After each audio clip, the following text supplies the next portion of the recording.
Brasil 2066. O gigante acordou. Ou o futuro finalmente chegou. Prólogo. O amanhecer de um centenário. Florianópolis, 2066. Hoje é meu aniversário. Celebrei com minha esposa, meu filho e meus netos como nunca antes. Comemoro 100 anos, com saúde, paz e uma rara sensação de dever cumprido. Estou sentado na varanda, à beira-mar. A brisa do oceano sopra com o mesmo frescor de quando cheguei aqui, décadas atrás, vindo da cidade grande, deixando para trás o dinheiro e o poder, mas trazendo comigo perguntas profundas e uma missão que ainda não compreendia totalmente. Agora, aos 100, olho para o céu e vejo carros voadores cruzando em silêncio, rumo ao skyline colossal, que vai do Estreito até Balneário Camboriú, ou melhor, Nova Atlantis, como passou a se chamar toda essa costa, agora conhecida no mundo inteiro. Foi daqui que acompanhei, em corpo e alma, a transformação do Brasil. E é daqui que decido, enfim, contar essa história. A chama suave da vela do centenário trêmula, refletindo o ritmo sereno da minha respiração. 100 anos. Um século tecido com fios de turbulência e triunfo, de desespero e esperança radiante. Aqui, no meu amado Brasil de 2066, a paz não é mais um sonho frágil. É o próprio ar que respiramos. A abundância não é privilégio de poucos. É a colheita compartilhada de uma nação renascida. Da minha janela, o vibrante mosaico de uma terra florescente se estende diante de mim, testemunho vivo de uma promessa não apenas cumprida, mas gloriosamente superada. O Brasil, outrora terra de quases e talvez, agora se ergue com orgulho entre as luzes que guiam o mundo. Um líder, não pela força, mas pelo poder silencioso da harmonia e pela engenhosidade de seu espírito. Somos uma potência econômica global, sim, referência no hemisfério sul e no mundo. Mas mais do que isso, somos um exemplo vivo de como uma nação pode prosperar em espírito e substância, mostrando a um mundo cansado um novo jeito de viver. Mas essa aurora serena não foi conquistada sem luta. Eu me lembro de um Brasil bem diferente, ainda ecoando nas memórias de 2025. Um país sufocado pela discórdia, paralisado pela corrupção, onde a esperança parecia uma moeda esquecida e o futuro era uma tela pintada em tons de cinza. Como foi possível que nós, uma nação tão fragmentada, tão sobrecarregada, ressurgíssemos das cinzas para nos tornarmos esse farol? Como navegamos pelo labirinto do desespero até encontrarmos esse caminho iluminado? Essa é a história que preciso contar. A história de uma metamorfose tão profunda que ainda hoje me tira o fôlego.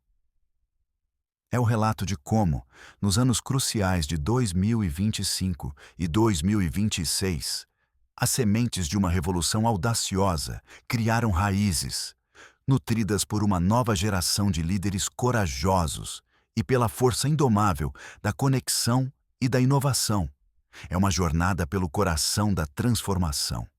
Em nossas escolas, nossos hospitais, nossas ruas, nossos salões de poder, nossos mercados e, sobretudo, na alma do nosso povo. Como uma nação reescreve seu destino?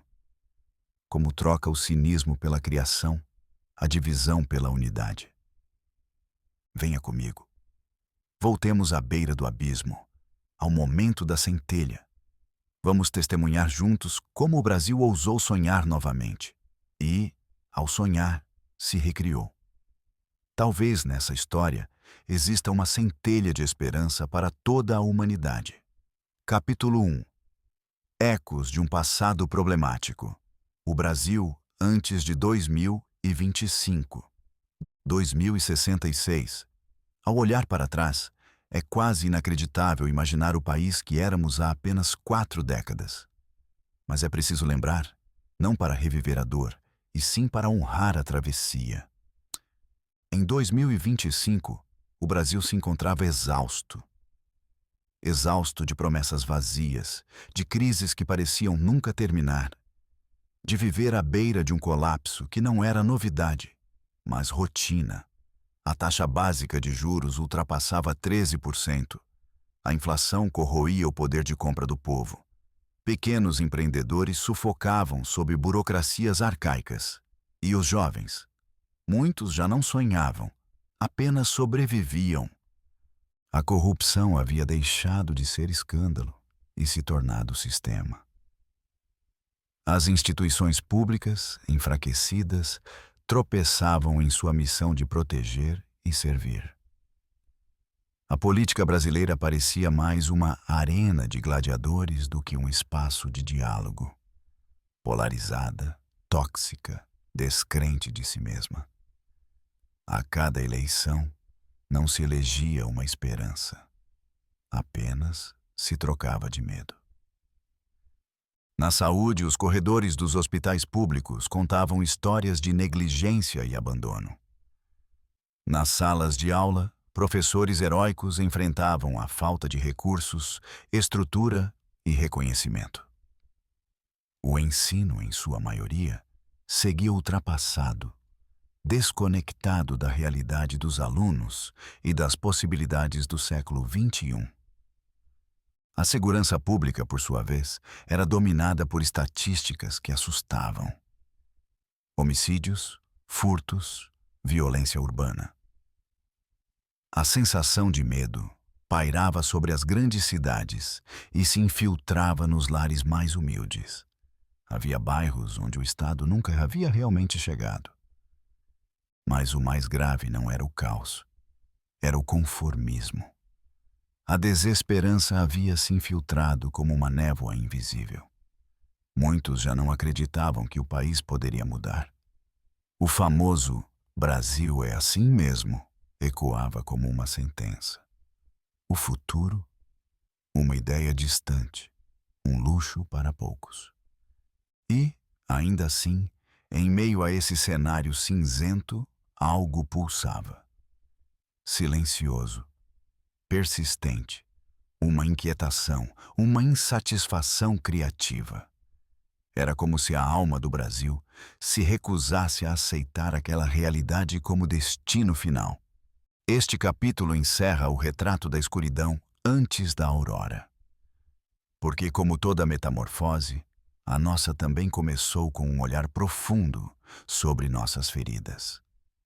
Capítulo 2. Os arautos da mudança, a emergência de novos visionários. Toda grande transformação começa com um sussurro antes de se tornar grito. E no Brasil de 2025, esse sussurro vinha de vozes jovens, inconformadas, criativas, mas acima de tudo, genuínas. Enquanto os noticiários repetiam os mesmos escândalos de sempre, um novo tipo de liderança surgia longe dos palanques, nas periferias, nas redes, nas universidades, nos coletivos culturais, nos laboratórios independentes. Eram jovens que haviam crescido dentro do caos e, justamente por isso, decidiram construir sentido a partir dele. Eles não tinham sobrenomes famosos. Muitos nem sequer acreditavam em partidos políticos. Mas tinham algo raro: propósito. E mais do que isso, tinham ferramentas que gerações anteriores jamais possuíram. Acesso à informação, redes descentralizadas de comunicação, a partir de 2025, o surgimento de uma inteligência artificial acessível, colaborativa e, finalmente, útil. Foi nesse ambiente fértil que surgiram líderes como Ana Clara, uma professora de matemática da rede pública que viralizou com vídeos ensinando lógica e pensamento crítico, usando uma IA didática que ela mesma personalizou com código aberto. ou como Gustavo, ex-funcionário de call center que liderou um movimento de microcrédito popular através de contratos inteligentes validados por blockchain, oferecendo crédito justo a comunidades historicamente ignoradas pelo sistema bancário. Esses visionários não pediram permissão para mudar o país. Eles simplesmente começaram a fazê-lo. Não eram perfeitos, cometeram erros, mas sua autenticidade conquistava corações em um tempo em que a verdade parecia artigo de luxo. O Brasil, cansado de salvadores da pátria e discursos prontos, começou a se inspirar em ações concretas, em projetos locais com impacto real. A conexão entre esses novos líderes cresceu organicamente. As antigas estruturas hierárquicas foram substituídas por redes em que cada um contribuía com o que tinha: conhecimento, tecnologia, arte, cuidado, indignação. As ideias viajavam mais rápido que os boatos. A colaboração suplantou a competição. Foi nesse caldo de criatividade e insatisfação produtiva que nasceram as primeiras alianças que, mais tarde, se tornariam políticas públicas transformadoras. Era o despertar de um novo imaginário nacional, não mais baseado no medo do fracasso, mas na ousadia de tentar algo diferente. Ali estavam os arautos da mudança. Não chegaram em cavalos brancos. Vieram de bicicleta, de transporte público, com mochilas nas costas e brilho nos olhos. E foi com eles que o Brasil, mesmo sem perceber, começou a sonhar de novo. Capítulo 3. A Aurora Digital. Como a IA e a mídia descentralizada acenderam a transformação de 2025 a 2026. Em todo o processo revolucionário, há um ponto de inflexão, um momento em que as peças se encaixam. A energia muda de frequência e a história começa a escrever um novo parágrafo. No Brasil, esse ponto chegou silenciosamente, mas com potência avassaladora, nos anos de 2025 e 2026, com o encontro de dois elementos catalisadores: a inteligência artificial distribuída e a mídia descentralizada. Durante décadas, o país havia sido refém de monopólios narrativos, televisões concentradas, algoritmos opacos e redes sociais viciadas na polarização. Mas, de repente, tudo mudou. E a mudança não veio de Brasília ou da Faria Lima. Veio da nuvem, das periferias digitais, de pequenos laboratórios criativos espalhados pelo país. O poder da IA libertada. Com o barateamento dos modelos de linguagem, a IA deixou de ser uma caixa preta distante e passou a habitar celulares populares, bibliotecas comunitárias, escolas públicas. A primeira onda foi de curiosidade. Pessoas pedindo receitas, organizando cronogramas, traduzindo textos. Mas logo veio a virada. As pessoas começaram a treinar suas próprias IAs com dados locais, sotaques regionais, prioridades comunitárias. Um coletivo de mães no Maranhão desenvolveu uma inteligência artificial que ajudava outras mães a interpretar exames médicos e entender os direitos do SUS. Agricultores no Paraná treinaram uma IA para prever microclimas e otimizar colheitas com base em sensores caseiros. Estudantes de periferias criaram tutores personalizados para o Enem com sotaques do Norte e do Nordeste, tornando o estudo mais acolhedor e eficaz. A inteligência artificial deixou de ser uma ameaça e passou a ser uma ferramenta de empoderamento popular. E isso foi apenas o começo. Mídia descentralizada. A voz que não podia mais ser calada. Ao mesmo tempo, Plataformas de comunicação descentralizadas, com criptografia end-to-end e validação por comunidades autônomas, começaram a substituir os canais tradicionais. Notícias locais voltaram a ter relevância. Narrativas antes silenciadas encontraram ressonância. E, o mais importante, a confiança foi restaurada, não em instituições abstratas, mas em redes vivas, humanas e transparentes. Denúncias de corrupção agora vinham acompanhadas de documentos verificados por blockchain. Propostas de políticas públicas eram debatidas abertamente em assembleias digitais com participação massiva. A velha lógica da elite que fala e o povo que escuta foi quebrada. Todos falavam e todos escutavam. O encontro entre tecnologia e alma brasileira. O que tornou esse momento tão único não foi apenas a tecnologia. Foi a forma brasileira de usá-la. Criativa, acolhedora, caótica e profundamente humana. A IA no Brasil aprendeu a dançar forró, a recitar cordel, a traduzir sentimentos em gírias.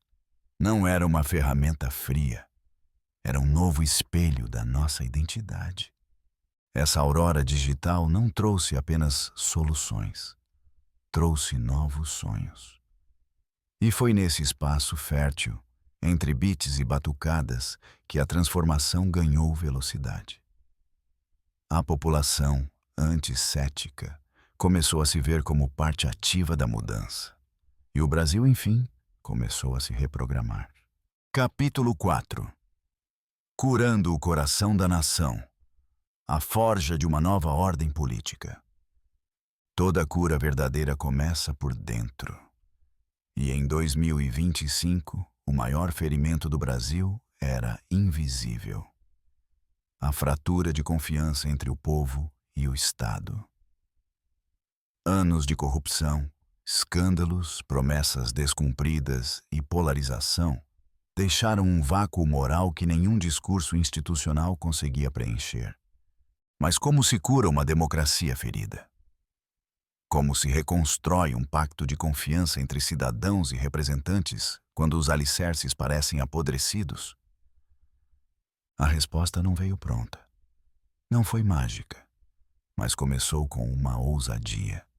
Recomeçar do zero, com radical honestidade. O colapso como catalisador. Em meados de 2025, uma sucessão de escândalos envolvendo setores da máquina pública, empresas estatais e grandes partidos provocou um colapso generalizado de credibilidade.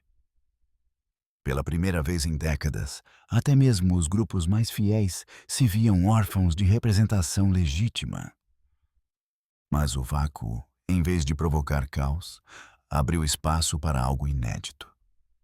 Pactos cívicos emergentes. Assembleias populares se formaram em centenas de cidades, conectadas por plataformas descentralizadas e auditáveis por qualquer cidadão. A política, desacreditada, passou por um processo de reinicialização moral. Novos representantes, novos códigos. Em menos de um ano, centenas de lideranças independentes, muitas delas vindas da educação, saúde, inovação, movimentos sociais e comunidades tradicionais, surgiram com propostas claras, agendas coletivas e zero ligação com as antigas estruturas partidárias. Os partidos, por sua vez, foram forçados a se reinventar ou desaparecer.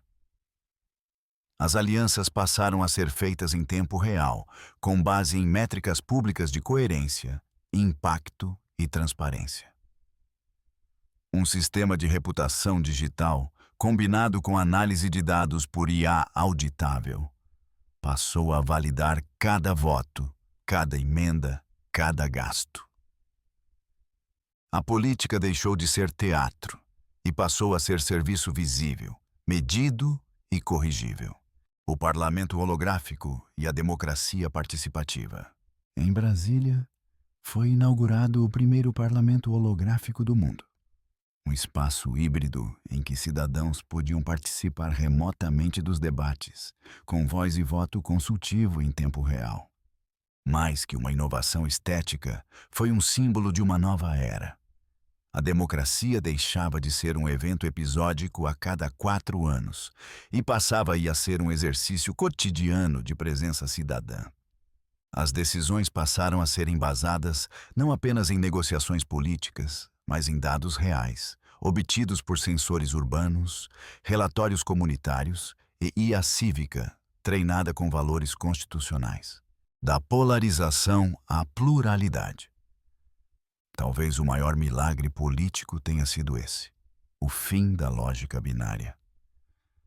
As redes digitais, antes alimentadas por algoritmos de confronto, passaram a premiar complexidade, nuance, escuta ativa. A política deixou de ser um duelo e se tornou um mosaico. Convergência substituiu o conflito como métrica de valor público. E assim, quase sem alarde, curamos o coração da nossa nação. Não com discursos inflamados, mas com a reconstrução silenciosa da confiança. Não com um salvador, mas com milhões de protagonistas. A República foi, enfim, devolvida ao povo. Capítulo 5. O Pacto do Cuidado. Reconstruindo a saúde pública desde as bases. Uma nação saudável não se mede apenas por leitos ou exames, mas pelo valor que dá à vida.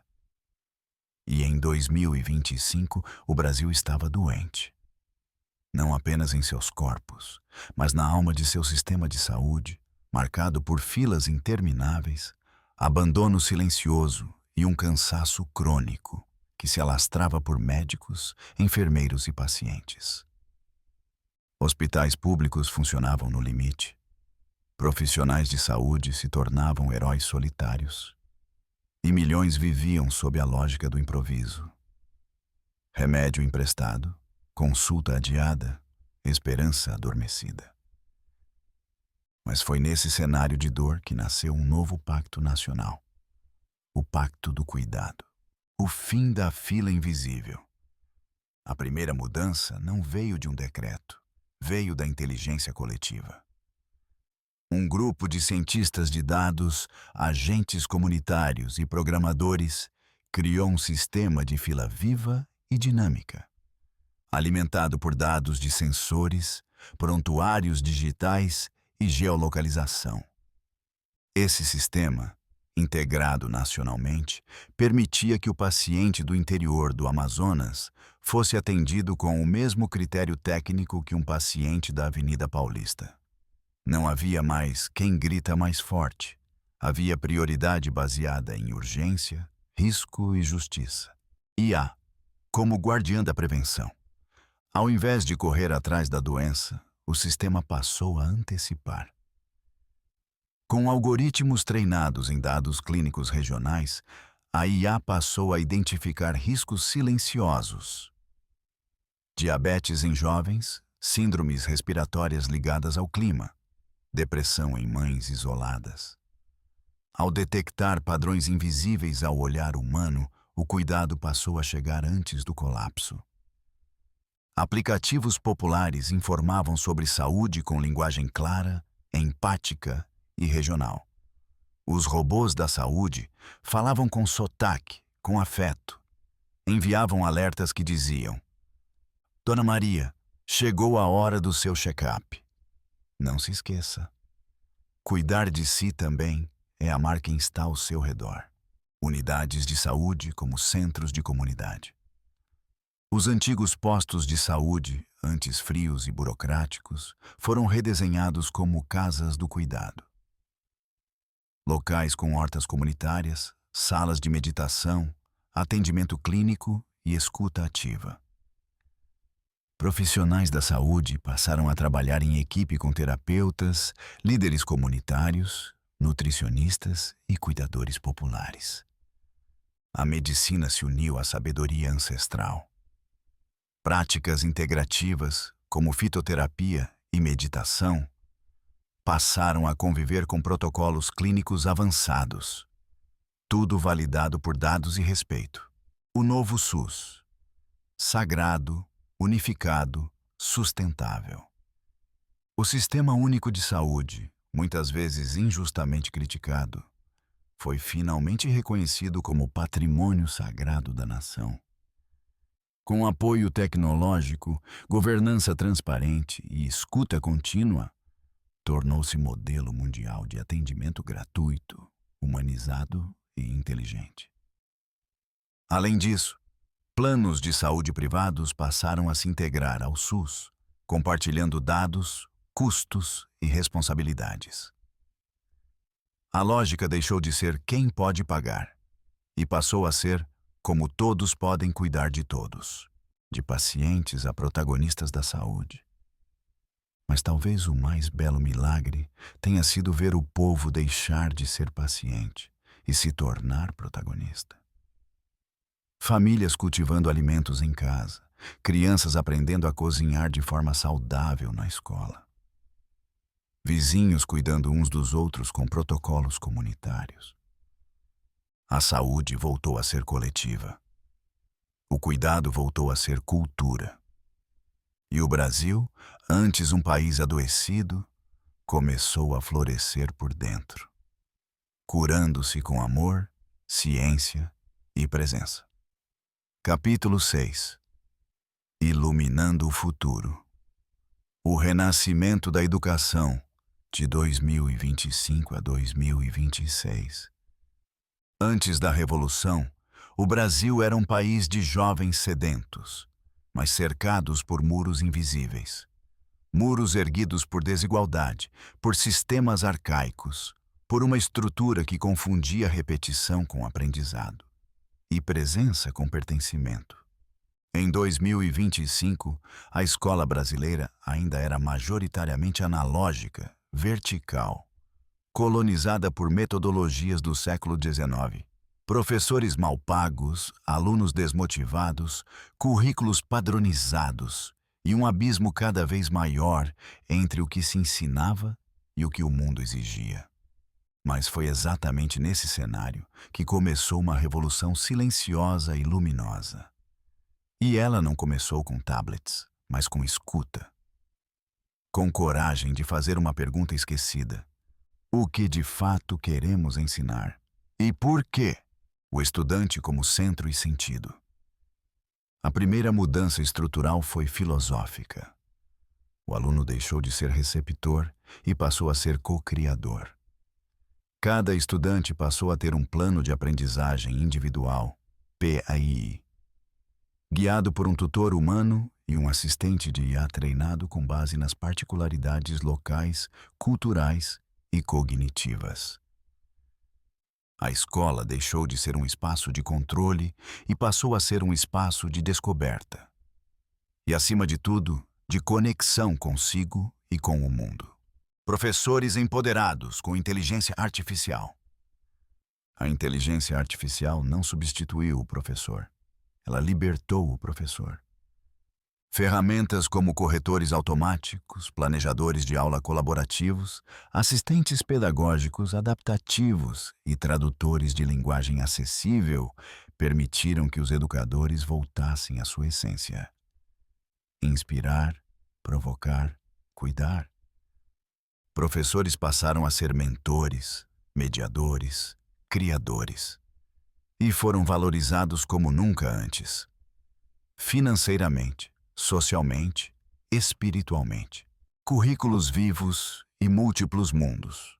O currículo nacional passou a ser orgânico, adaptável, intercultural.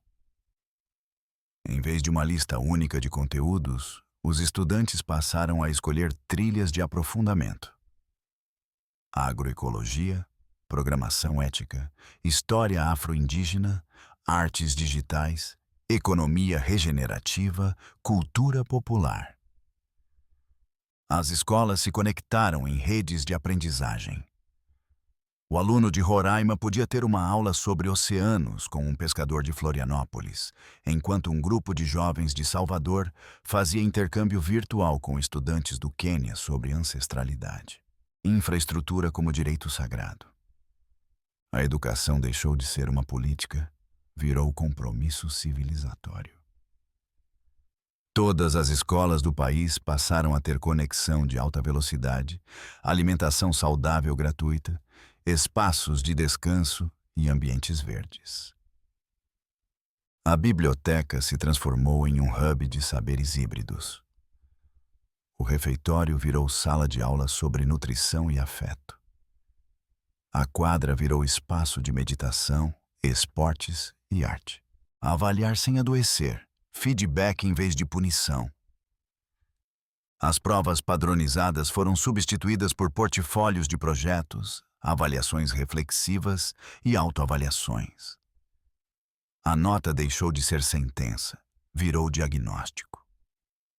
A aprendizagem passou a ser medida por indicadores de curiosidade, colaboração, aplicação prática e bem-estar emocional.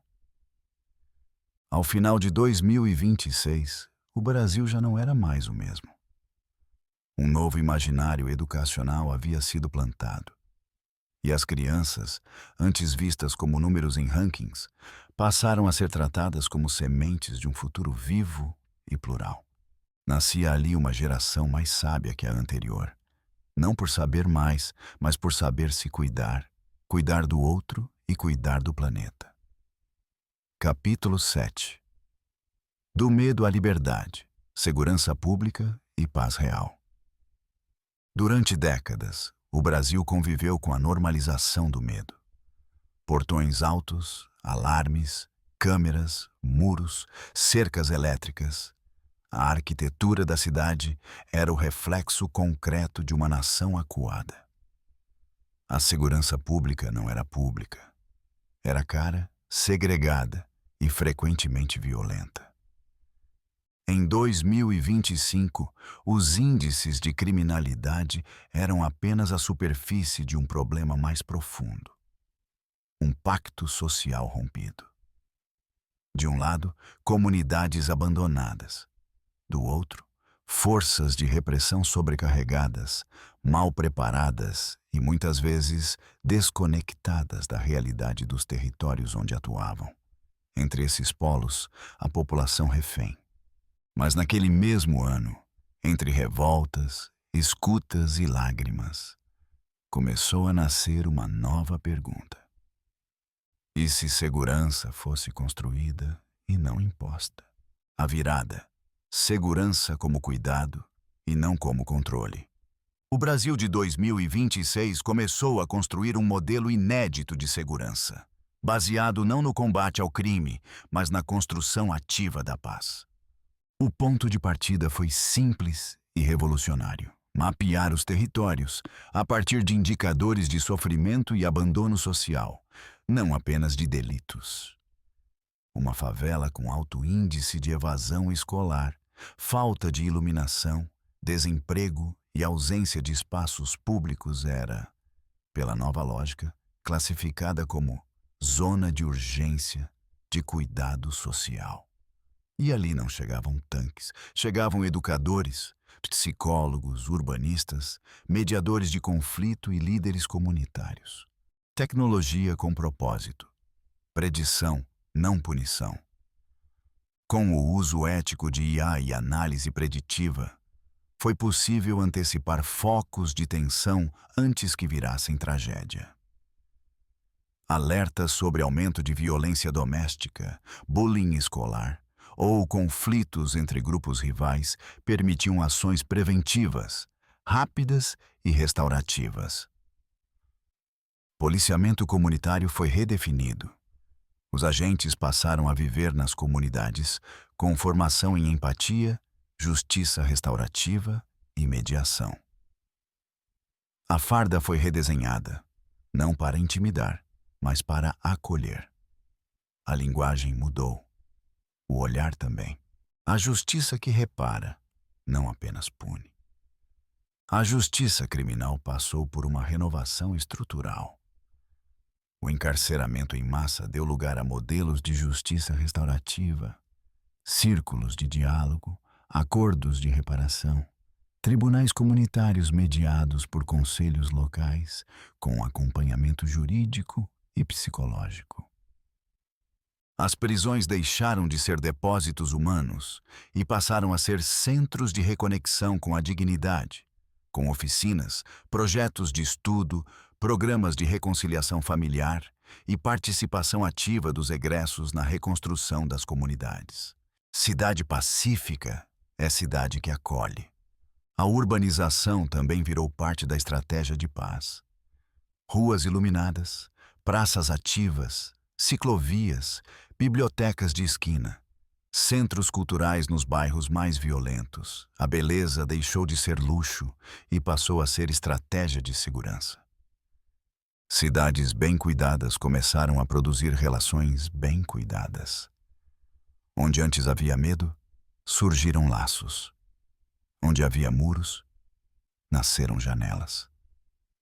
Aos poucos, o medo foi perdendo espaço. A liberdade voltou a ser sentida não apenas no direito de ir e vir, mas no direito de permanecer, de existir, de confiar. O Brasil entendeu que a paz é mais que ausência de guerra. É presença de justiça, de cuidado e de dignidade. E assim, um país que por tanto tempo conviveu com a dor da violência, começou a escrever um novo capítulo, não com armas, mas com abraço. Capítulo 8. O motor da abundância. A reinvenção da economia e dos negócios. Durante anos, o Brasil foi chamado de o país do futuro. Mas no passado, esse futuro parecia nunca chegar. Nossa economia, embora rica em recursos, estava frequentemente ancorada na extração predatória, na dependência de commodities e em ciclos de crescimento que beneficiavam poucos e deixavam muitos para trás. Em 2025, essa lógica chegou ao seu limite. Crises sucessivas expuseram a fragilidade do modelo. Alto desemprego, informalidade massiva, evasão fiscal, concentração de renda e uma elite empresarial pouco conectada às urgências sociais e ambientais do século XXI. Mas foi nesse colapso que a nova economia brasileira começou a ser gestada. Uma economia movida não mais pelo lucro cego, mas pela geração de valor compartilhado. Não mais pelo medo da escassez, mas pela confiança na abundância regenerativa. Empreender para regenerar, não apenas lucrar. O primeiro passo foi uma mudança de mentalidade. Negócios passaram a ser vistos como agentes de transformação social e ecológica. Empresas começaram a ser avaliadas não apenas por suas finanças, mas pelo seu impacto. Um novo índice nacional, o Índice de Abundância Regenerativa, INAIEA, passou a medir indicadores como regeneração ambiental, redução de desigualdades, qualidade de vida dos trabalhadores, inovação inclusiva, transparência radical. Empresas com alto IAR recebiam incentivos fiscais, crédito verde, visibilidade pública e prioridade em compras governamentais. Cooperativas do século XXI. Tecnologia com alma comunitária. O modelo cooperativista foi atualizado com tecnologia de ponta. Plataformas descentralizadas permitiram a criação de milhares de cooperativas inteligentes, onde trabalhadores tinham participação nos lucros, governança em tempo real e acesso a crédito coletivo via blockchain. Do campo à cidade, surgiram ecossistemas econômicos locais autossuficientes, conectados por uma moeda digital social que estimulava o consumo consciente e o fortalecimento da economia circular. A reinvenção da indústria, leve, limpa e local. A indústria brasileira, antes pesada e poluente, passou por uma transformação sem precedentes. Impressoras 3D e fábricas modulares permitiram a produção local de bens de consumo com baixo impacto. Cidades pequenas voltaram a gerar renda com base em manufatura inteligente, agroindústria sustentável e design de produtos locais para o mundo. Setores estratégicos como biotecnologia, energia limpa, agricultura regenerativa e turismo consciente se tornaram pilares da nova economia. E o mais surpreendente, tudo isso com forte inclusão de populações antes marginalizadas. Quilombolas, indígenas, favelados e camponeses passaram a ocupar lugar de protagonismo com suas soluções ancestrais, agora reconhecidas como tecnologia social de ponta. A nova cultura do trabalho, propósito como motor. A lógica do emprego mudou. O trabalho não era mais sinônimo de sobrevivência, passou a ser expressão de contribuição. Jornadas flexíveis. Renda básica integrada a plataformas produtivas. Incentivo ao empreendedorismo criativo e colaborativo. Milhões passaram a viver da própria arte, saber, talento, ofício. Plataformas públicas de incentivo conectavam talentos a oportunidades em tempo real, com contratos digitais justos e transparentes. Brasil, laboratório da abundância para o mundo. Em menos de uma década, o Brasil deixou de ser visto como o eterno celeiro do mundo e passou a ser o cérebro e o coração de uma nova economia planetária. Exportávamos não apenas alimentos, mas modelos de negócio ético, soluções para cidades resilientes, tecnologias de convivência entre tradição e inovação. Foi assim que a economia brasileira se libertou da escassez e abraçou a abundância. Uma abundância que não dependia de explorar, mas de nutrir. Que não vinha de cima para baixo, mas brotava do chão fértil de um povo criativo, solidário e, finalmente, empoderado. O motor da nova economia era claro: prosperar sem deixar ninguém para trás. Nem a natureza, nem o vizinho, nem a própria alma. Capítulo 9. O espírito. Florescente. Bem-estar, espiritualidade e abundância interior. Toda transformação estrutural começa por dentro. Por mais que a política, a economia, a segurança e a educação tenham sido reinventadas, o verdadeiro milagre brasileiro aconteceu na alma de seu povo. Durante décadas, fomos ensinados a medir progresso por PIB, rankings internacionais e números de exportação. Mas ao final de 2026, o Brasil redescobria outra forma de prosperidade, mais silenciosa, mais profunda, mais humana. Essa nova abundância não se expressava em saldo bancário, mas em presença, propósito, pertencimento. Foi o florescimento espiritual que sustentou toda a grande metamorfose. A cultura do silêncio e da escuta. Em um mundo hiperconectado, o Brasil ousou instituir o silêncio como valor social. Uma vez por mês, redes públicas saíam do ar por 24 horas. Era o Dia Nacional do Recolhimento. Nas praças, rodas de meditação. Nas escolas, momentos de introspecção. Nas empresas, pausas conscientes.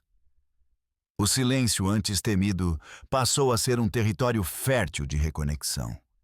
E junto com ele, veio a escuta. Escuta do corpo, do outro, da terra. O Brasil que antes gritava por atenção, agora aprendia a ouvir com o coração. Espiritualidade sem dogmas, com raízes. O renascimento espiritual brasileiro não se deu por uma nova religião, mas por uma revalorização do sagrado em todas as coisas. As práticas indígenas deixaram de ser folclore e foram reconhecidas como sabedorias civilizatórias. o candomblé, o xamanismo, o espiritismo, a tradição cristã, o budismo, o islamismo. Todas as vertentes passaram a coexistir em harmonia. Os terreiros, os mosteiros, os centros, as igrejas, os templos. Urbanos. Todos se tornaram espaços de reconexão e não de separação. E muitos, sem religião formal, passaram a cultivar uma espiritualidade interior baseada em presença, gratidão e compaixão ativa. Saúde mental como prioridade nacional. A dor emocional, por tanto tempo negligenciada, passou a ser prioridade de Estado e de cultura. O cuidado com a mente foi democratizado. Psicoterapia gratuita integrada ao SUS. Plataformas de escuta ativa com IA humanizada. Retiros urbanos para descanso emocional. Formação de guardadores de silêncio. Cidadãos treinados para acolher conversas difíceis nas comunidades. A frase "está tudo bem não estar bem" se tornou um mantra de compaixão coletiva. Novas métricas de bem-estar. A felicidade passou a ser medida.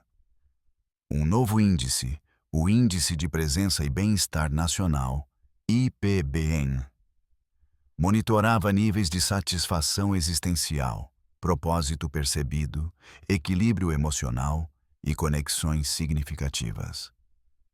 O governo, empresas e comunidades passaram a usar esse índice como bússola. Se o bem-estar coletivo caía, era hora de pausar, ouvir e realinhar. Cultura, arte e celebração como práticas espirituais.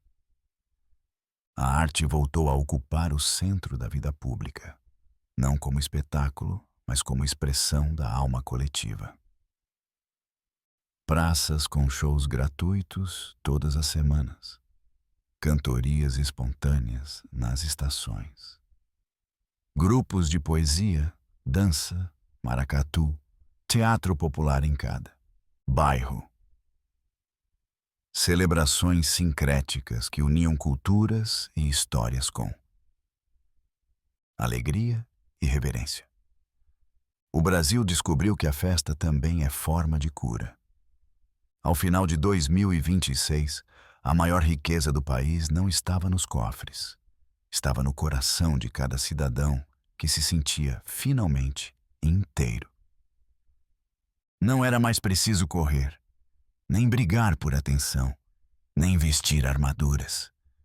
O Brasil havia descoberto que a verdadeira abundância começa dentro, e quando cultivada, transborda para tudo ao redor. Capítulo 10. Um titã. Desperto. O Brasil como potência econômica sustentada. Certa vez, disseram que o Brasil era o país do futuro, e riram disso. Por décadas, fomos conhecidos por nosso potencial inexplorado, nossas riquezas desperdiçadas e nossos ciclos de esperança interrompidos. Mas em 2066, o mundo já não sorri com ironia quando nos olha, nos estuda com respeito e admiração. Hoje, somos uma das 3 maiores economias do planeta, ao lado da Índia e de uma União Pan-Africana em ascensão. Mas o mais importante, nossa riqueza é sustentável, inclusiva e regenerativa. O Brasil não cresceu copiando modelos alheios. Cresceu criando o seu. A força da diversidade como motor econômico. A diversidade brasileira, antes tratada como um desafio a ser gerido, passou a ser o motor da inovação nacional. Povos indígenas, comunidades quilombolas, saberes populares, juventudes periféricas, cientistas nordestinos, empreendedores amazônicos, todos passaram a ocupar espaços de decisão e criação. O Brasil não centralizou sua riqueza, distribuiu sua capacidade de gerar valor. Em 2066, nossas grandes metrópoles convivem em harmonia com redes de cidades médias inteligentes, comunidades agroecológicas e centros de inovação indígena que desenvolvem tecnologias baseadas na regeneração da floresta e do solo, energia limpa e exportação de soluções. O Brasil se tornou o maior exportador de hidrogênio verde, biotecnologia tropical, software de governança ética e modelos educacionais regenerativos. Nossas placas solares flutuantes iluminam países africanos.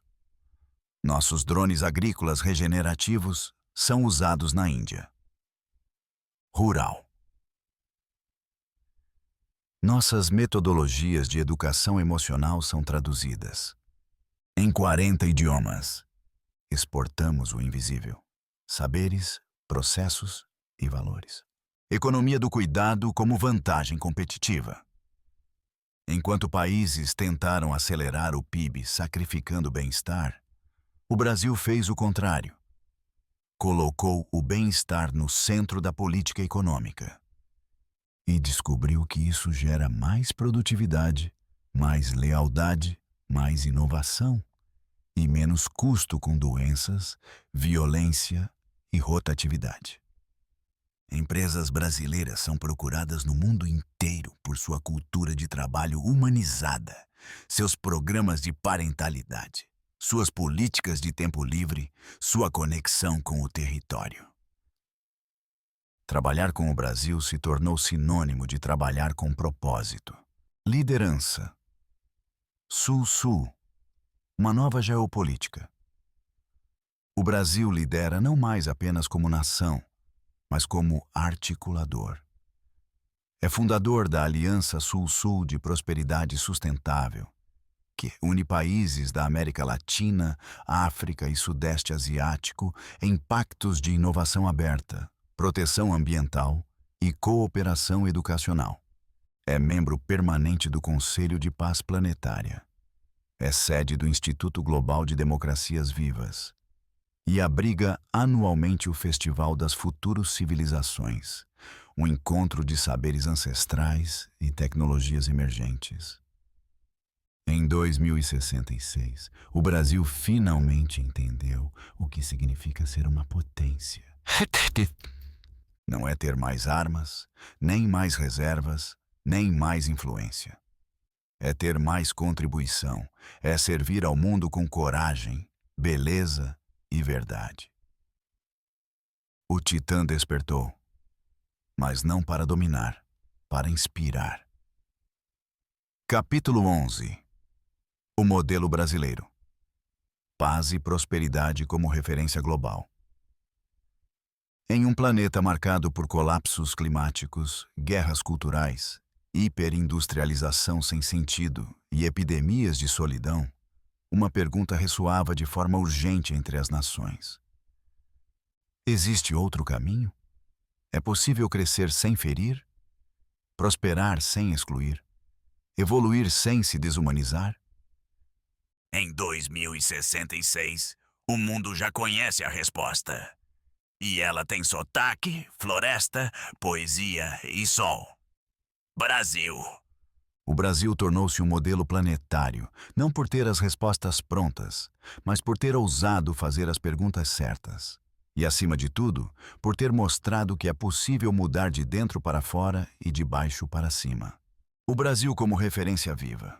Governos de diversos continentes estudam hoje o modelo brasileiro de democracia participativa digital, baseada em escuta, contínua e deliberação descentralizada. Educação integral regenerativa, que une ancestralidade e futuro. Economia de abundância colaborativa, com foco em bem, estar e equidade. Saúde preventiva comunitária, baseada em ciência, afeto e sabedoria local. Segurança cidadã, que gera paz por meio de justiça, pertencimento e cuidado. Líderes globais vêm ao Brasil não para assinar tratados, mas para ouvir histórias, visitar comunidades, sentir as soluções. Eles se impressionam menos com nossos arranha-céus e mais com nossas rodas de conversa, com as feiras de troca, com os jovens que debatem ética com o IA em centros culturais de periferia, com as senhoras que conduzem assembleias comunitárias ao lado de ministros. O Brasil como laboratório de futuros possíveis. O Brasil transformou-se em um dos principais laboratórios vivos do planeta. Aqui, testam-se e se aplicam em escala cidades autossuficientes e regenerativas, sistemas agroflorestais urbanos, governança baseada em indicadores de bem-estar, redes globais de cuidado entre nações do Sul. A frase mais repetida por delegações estrangeiras ao fim de suas visitas é: vi o que pensei que fosse utopia. E era real. Inspirar sem colonizar. Diferente de antigos impérios, o Brasil não exporta modelos prontos. Compartilha sementes. Cada país que se inspira em nossa jornada é incentivado a traduzir, adaptar, recriar. O modelo brasileiro não é um software, é uma filosofia viva. Uma forma de ver o mundo onde o humano vale mais que o algoritmo. A floresta vale mais em pé do que cortada. A escuta vale mais que a imposição. O tempo vivido vale mais que o tempo produtivo. E, sobretudo, onde o sucesso não se mede pelo que se acumula, mas pelo que se compartilha. Ao se tornar referência mundial, o Brasil não venceu o jogo. Mudou as regras, criou um novo tabuleiro e convidou o mundo a jogar junto, não para competir, mas para coexistir. Capítulo 12. Reflexões de um centenário. A paz duradoura e a jornada vivida. Hoje, completo 100 anos. E confesso, nunca imaginei viver tanto. Não apenas em anos, mas em histórias, em silêncios, em recomeços, em revoluções que começaram no invisível e floresceram diante dos meus olhos. Sento-me nesta manhã de 2066, diante da janela do meu apartamento em Florianópolis, agora parte da grande Nova Atlantis, e contemplo um Brasil que poucos ousaram sonhar, mas que muitos, juntos, tornaram real. Vejo crianças correndo livres por praças seguras. Vejo idosos ensinando sabedorias em cafés públicos. Vejo jovens criando arte, ciência e poesia com liberdade e propósito. Vejo a floresta preservada, a cidade inteligente e o povo inteiro. Inteiro de verdade. E ao ver isso não sinto orgulho, sinto gratidão.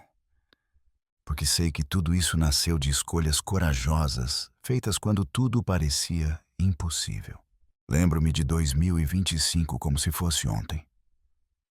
O Brasil dividido, desesperançado, ferido. Mas também lembro daquelas primeiras sementes, os jovens que ousaram agir com honestidade, os professores que não desistiram, os médicos que cuidaram além do protocolo, os líderes que preferiram ouvir antes de mandar. Lembro de quando a tecnologia deixou de nos afastar e começou a nos reconectar. Lembro de quando a política voltou a ter alma. Lembro de quando o cuidado virou valor nacional. Lembro do momento exato em que o Brasil parou de esperar um salvador e passou a se salvar em rede, com afeto, coragem e ação. Paz não é ausência de conflitos, é presença de consciência. A paz que vivemos hoje não caiu do céu. Foi construída, passo a passo, por milhões de mãos invisíveis. Foi defendida em assembleias comunitárias, em salas de aula, em momentos de silêncio interior. A paz que celebro aos 100 anos não é frágil. É feita de escolhas conscientes, de justiça viva, de amor aplicado à política, à economia e à convivência. E agora, o que deixo? Deixo este livro, não como um manual, mas como um convite. A você, que talvez esteja lendo isso no meio de uma nova crise, num novo ciclo de dúvidas e dores, eu digo: Nunca subestime o poder de um país que decide cuidar de si. Nunca subestime o poder de uma ideia justa em mãos honestas. Nunca subestime o poder de um povo que, cansado de sobreviver, decide florescer. Este é o Brasil que vi nascer. Este é o Brasil que você pode continuar a construir. Brasil 2066, um país que finalmente entendeu que o futuro não se espera, se constrói, se compartilha, se celebra. Capítulo final. Uma mensagem para o próximo século. A você que abre este livro em 2066, ou talvez ainda mais adiante no tempo, saiba. Isto não é apenas a história de um país. É um espelho. E é uma semente.